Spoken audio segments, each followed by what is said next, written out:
Hi, and welcome back, Central Oregon. You're with Talk Real Estate with Fred Johnson. Today in the studio, we have Dave Fagan with the Central Oregon Association of Realtors.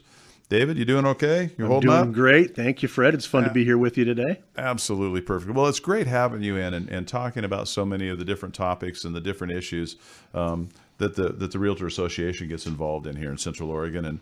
And before the break, we talked a little bit about the Building a Better Central Oregon program. We did, yes. And you recently gave those awards? We do that annually, and here just in October, late October, we gave the most recent batch of recipients their awards. And how many? There were 10. There were 10 awards? Yes, sir. And and here in Bend, I think there was one that was sort of reciprocal where you kind of got both sides of it when Habitat for Humanity moved out. Yes. They took over the old Backstrom Lumber location. Oh, Backstrom's Lumber, yes. Right, on 3rd Street here in Bend, and did a beautiful job with that space. And they received a reuse award? They did. It was best reuse of existing materials and space.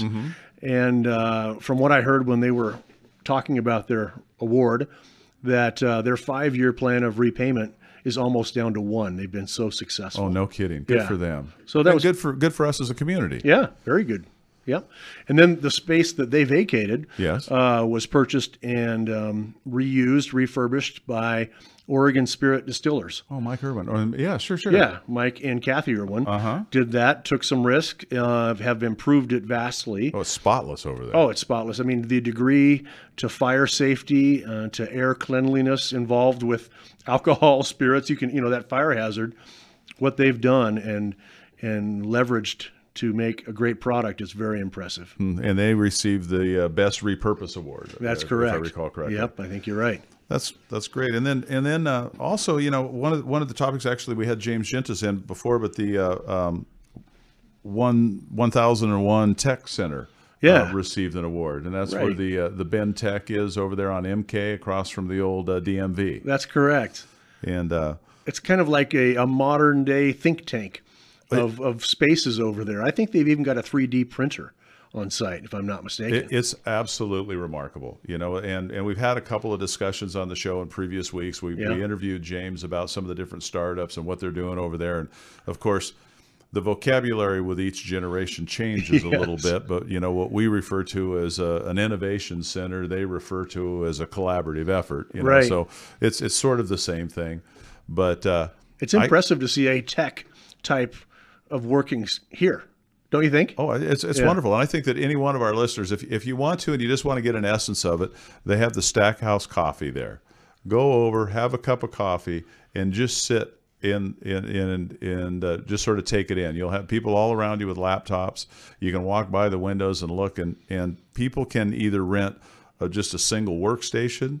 They can rent an office suite. They can rent a meeting room.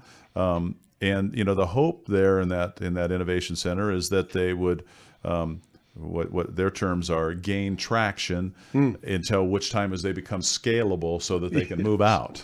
Well said, Fred. Well, it took old Fred a little while to learn the words. Impressed. But yeah, that was a great one. And not all of your awards go to Bend. No, that's very important. That we cover every segment of Central Oregon. And Sisters, there's a little bit with that Cascade Avenue Improvement Project. Beautiful project. Might have been a little tough with detour for a while, but both the City of Sisters and the Oregon Department of Transportation came together with a plan and put it through speedily. And it's speedily. I like that. Oh, I think I might have let's coin that word. Okay. But it came through very quickly and very well done.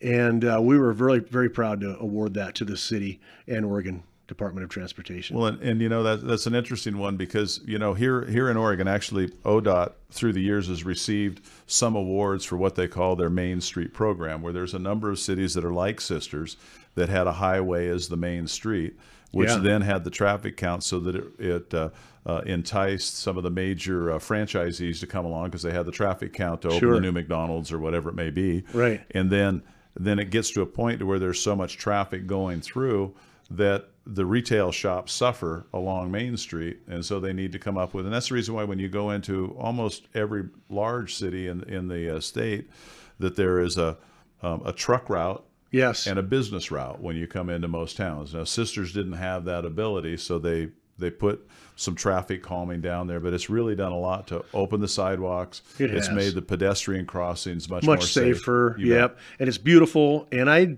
don't know the facts and figures truly accurately, but I don't believe one business suffered and failed due to this or had to go away. I think they've all actually, if I remember correctly, improved business since it's been reopened. And I don't think anybody suffered. Well, thanks in good part to your efforts of bringing that forward to the public so that people understand some of the things that are, because some of these projects, they sort of happen, they happen quietly. Nobody really realizes what went on. And they go, wow, that's kind of cool, and never really give it thought when it took a number of man hours and a lot of money to make these things happen. And ultimately, overall, all of Central Oregon is getting beautified and getting updated and is creating employment. It's really doing a wonderful job for our community. It really is. And to give kudos to the City of Sisters staff and board, they really were expeditious, worked smoothly with the state, and was almost hiccup free.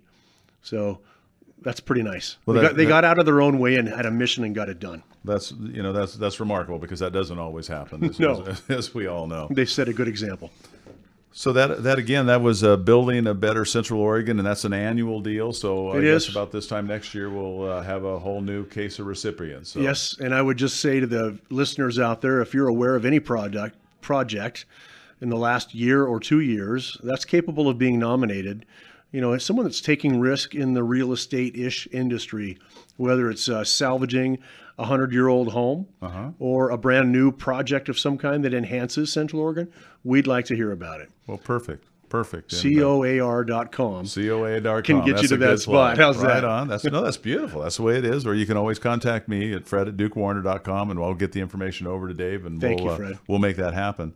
Well, one other thing here, we've got the holiday season. I think with these cool nights lately and the, wood stoves, and, I was telling people last week that, one of the things we need to do this time of year is, once again, disconnect your hose bibs and make sure you find your snow shovel and your broom and get it close to the front door, because there's nothing worse than waiting for 2 feet of snow to show up and then go, whoa, where's that snow shovel? Judah and I just lit our fireplace, and it's been nice to have that crackling fire going. Oh, good. But tell me a little bit about the Holiday Lights program. How does that work? That program is here in Bend, and we've encouraged neighbors and neighborhoods to come together and nominate themselves or their neighbors that have a really cool Christmas light or holiday light display. And so that, again, can be done through the website or through you, Fred. And then we're going to tour these homes mid-December, and we're going to award 3 or 4 recipients. There's usually a few $100 involved. Nice dinner out for friends or for the neighborhood. Or pay their electric bill. Or pay that electric bill, right?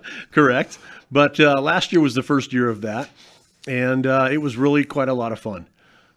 Well, that's great. And that, there's nothing better than, there's 2 things that build community very well. And one, obviously, is ownership. When you have neighbors that own their homes and take pride in ownership, that's going to help with the community. And then when you can get them out to where they interact with one another and, want to work together and have a street of well-lit homes and, feel festive, it's great for everybody involved. I agree. Well, David, again, thank you so much for being here today. We're about ready to take another break. After the break, we'll come back and we'll talk about a couple of other things that are happening here in Central Oregon. You can always call us here at the station at 541-388-1110, or you can email me at fred@dukewarner.com if I can be of help, or you think that there's somebody you'd like to have interviewed. Please give me that email, or you could go to my website too, which is askfredjohnson.com. There's a space there where you can ask. So we'll talk to you after the break, and thank you so much for tuning in to Talk Real Estate with Fred Johnson. Things to make our city more livable and reuse and repurpose some of the different buildings and properties in town. So after the break, we'll get back. We'll have more with Dave Fagan, Central Oregon Association of Realtors. You can always call us here at the station at 541-388-1110, or you can email me direct at fred@dukewarner.com. Thank you so much for tuning in. We'll talk to you after the break. That you would like to have, you can always email me at fred@dukewarner.com. After the break, we'll come back and we'll visit with Dave a little longer. Thank you so much for tuning in.